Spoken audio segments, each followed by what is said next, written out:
In the Old Testament, we see how Moses had the tent, what we call the tabernacle.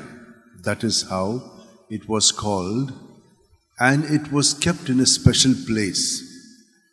Now, all of the others, when Moses would go to the tent, they would come out, and when he would enter, there would be a cloud, which meant the presence of God.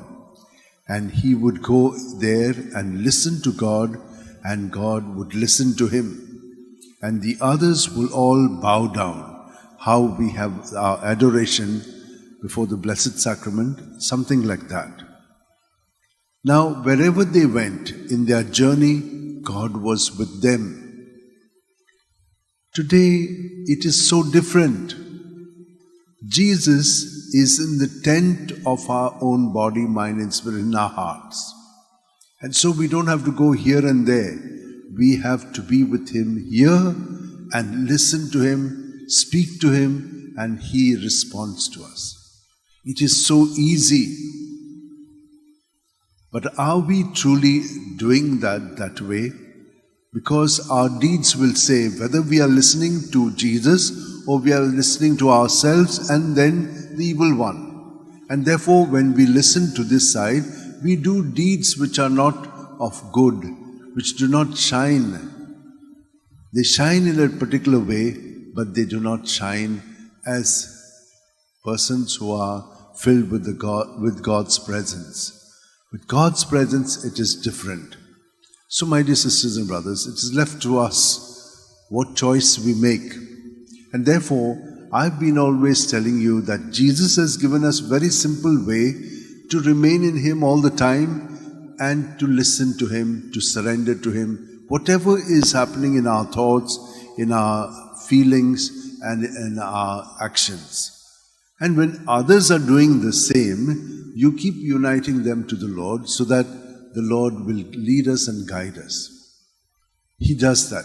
So whenever we keep it with Him, He also communicates it to us. So let us pray for the grace that we be attuned to God's ways. And that is how Alphonsus Liguri did in his life. He did it completely, not wanting to live in the worldly way, but to live with God in the world so that God's ways would be known. The Redemptorists were especially sending themselves to the poor. They were going to the poor and the simple and enlightening them with wonderful knowledge about the ways of God through the scriptures. So let us pray that we all may also be very much attuned to Jesus' presence inside us. And so let us keep our hands folded like this in our lap, keep our back straight, close our eyes, and at every breath, He enters into us, fills us from our toes right up to our head with His presence in the body, mind, and in the spirit. And so let us empty everything, good, bad, ugly, in Jesus as we breathe out, emptying it all in His name, so that everything is out, kept on Him. He is the one who saves us from it, cleanses us, and purifies us, and gives us all that is good. So close is His union with us.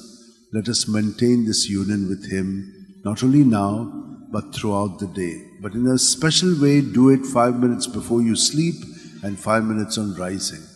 That will make the whole night a prayer, which will give you a charge, like the batteries of the mobile, to be used throughout the day, always in communion with Jesus at every breath.